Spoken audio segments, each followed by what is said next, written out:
makatakas niya. Wala, hindi ka talaga makatakas. Ano muna, first reaction lang dun sa trade na nangyari. Reaction, well, change is always hard, you know. 4 years din ako sa Rain or Shine. Lalo na bagong territory, mahirap talaga kasi alis ka sa comfort zone mo, diba? Pero these guys in the locker room, lahat sila, they've been nothing but great in terms of helping me catch up, welcoming me with open arms, from the bosses, from the coaches, the players, and even to the staff. Ramdam ko agad yung pag-welcome nila, and which is laking bagay for me kasi noong una, natatakot ako kung ano ba feeling pag na-trade, diba? Pero these guys, talagang tinutulungan nila ako, and naging maganda naman yung experience ko, and I'm really happy with this experience, this team, and hopefully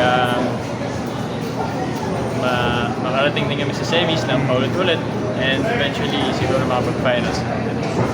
Mamo na-mention mo yung ulit-ulit na semis kasi you did that with Rain or Shine. Do you feel like medyo nakakapanginayan din na hindi nyo matatapos yung kung ano man yung goal nyo dun sa mga campaign na yun? Well, yun nga, part naman talaga ng basketball yun, part na itong livelihood namin. So, I'm with Phoenix right now, and I'm committed, and hopefully kung ano man yung ma-achieve ko sa Rain or Shine, yung mga semis, ma-achieve din namin dito. Kasi I think we have something special. And most of my teammates, nakakasama ko sa UAP, hindi ka player kalaban. So, yun. Winners naman din itong group na to. So, hopefully, magtuloy-tuloy pa itong win streak namin. Change ng jersey number, may ibig sabihin ba yun? Wala naman po. I've always wanted to wear number 5. Pero, syempre, si Kuya Gabe, si Rain or Shine. So, and sakto lang din, pinadali din kasi si Kuya Perk naman, ang number 3 dito sa Phoenix. So, okay lang din. I mean, new number, new start, fresh start. So, yeah. Hopefully, mas successful yung 5 sa 3.